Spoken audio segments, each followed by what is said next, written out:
kita bertemu untuk buku kedua. Kali ini kita membahas mengenai berpikir dan berjiwa besar. Nah, tentu kita akan seperti biasa, saya akan namanya juga book sharing. Saya akan sharing melalui isi-isinya, fully isinya, yang memang saya highlight. Saya akan mulai dengan sesi pertama. Mengapa buku ini perlu? Mengapa perlu ada diskusi skala penuh tentang mukjizat berpikir besar? Izinkan saya memberi Anda sekedar latar belakang. Beberapa tahun yang lalu saya menyaksikan suatu rapat penjualan yang sangat mengesankan. Direktur yang bertanggung jawab atas penjualan di perusahaan tersebut sangat bergairah. Ia ingin menyampaikan suatu hal penting. Di sampingnya adalah wiraniaga terkemuka di dalam organisasi tersebut. Orang yang sangat sederhana, yang meskipun begitu sudah menghasilkan sedikit kurang dari 500.000 lira. Pada tahun yang baru saja berakhir, pendapatan pada wiraniaga yang lain rata-rata sekitar 10.000 lira setahun. Sang direktur menantang rapat tersebut. Inilah yang ia katakan. Saya ingin kalian semua memperhatikan Harry baik-baik dan tanyakan kepada dia, terutama diri sendiri, apa yang Harry miliki dan tidak kalian punya. Harry mendapatkan 5 kali lebih banyak dari rata-rata. Tetapi apakah Harry 5 kali lebih cerdik dari kalian? Tidak. Tidak demikian menurut tes personalia kami.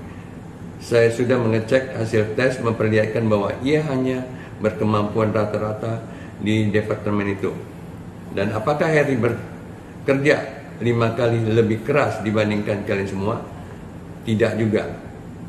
Tidak demikian menurut laporan yang saya terima. Apakah Harry mempunyai wilayah yang lebih baik? Kembali jawabannya tidak. Laporannya rata-rata sama. Apakah Harry berpendidikan lebih tinggi? Kesehatannya lebih baik? Tidak. Harry kira-kira sama dengan rata-rata orang pada umumnya. Kecuali satu hal. Perbedaan di antara Harry dan kalian semua adalah Harry berpikir 5 kali lebih besar. Keberhasilan yang ditentukan bukan oleh besarnya otak seseorang, melainkan oleh besarnya cara berpikir seseorang.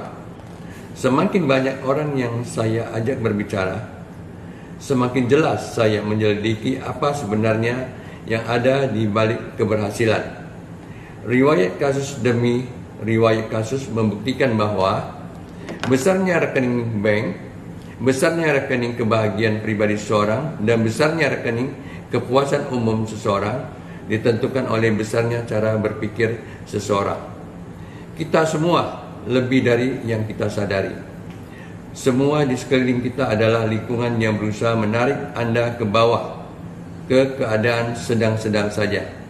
Anda diberitahu hampir setiap hari bahwa ada banyak peluang bagi pekerja, tetapi sedikit kesempatan untuk masuk ke tingkat atas. Prinsip dan konsep dasar yang menyokong mukjizat berpikir besar datang dari sumber-sumber utama, yaitu tokoh-tokoh yang berpikiran terbaik dan terbesar yang pernah hidup di muka bumi ini. Manusia sesungguhnya adalah apa yang ia pikirkan di dalam hatinya. Manusia yang agung adalah mereka yang mengetahui bahwa pikiran menguasai dunia. Pikiran adalah tempatnya sendiri, dan pikiran ini saja dapat membuat surga dari neraka atau neraka jadi surga.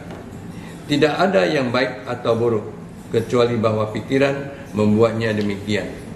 Melalui keberhasilan prestasi dan kebahagiaan, membuktikan bahwa berpikir besar benar-benar mendatangkan mukjizat. Banyak orang di dalam usaha mereka untuk mengembangkan kehidupan yang berhasil lupa bahwa tersedia alat-alat untuk membantu mereka. Keinginan untuk mendapatkan keberhasilan yang lebih besar dan intelijensia untuk memilih sarana atau alat yang membantu Anda mewujudkan keinginan tersebut. Berpikirlah besar, Anda akan hidup besar. Anda akan hidup besar di dalam kebahagiaan. Anda akan hidup besar dalam prestasi, besar dalam pendapatan, dan yang lain. Kita akan jumpa di sesi selanjutnya.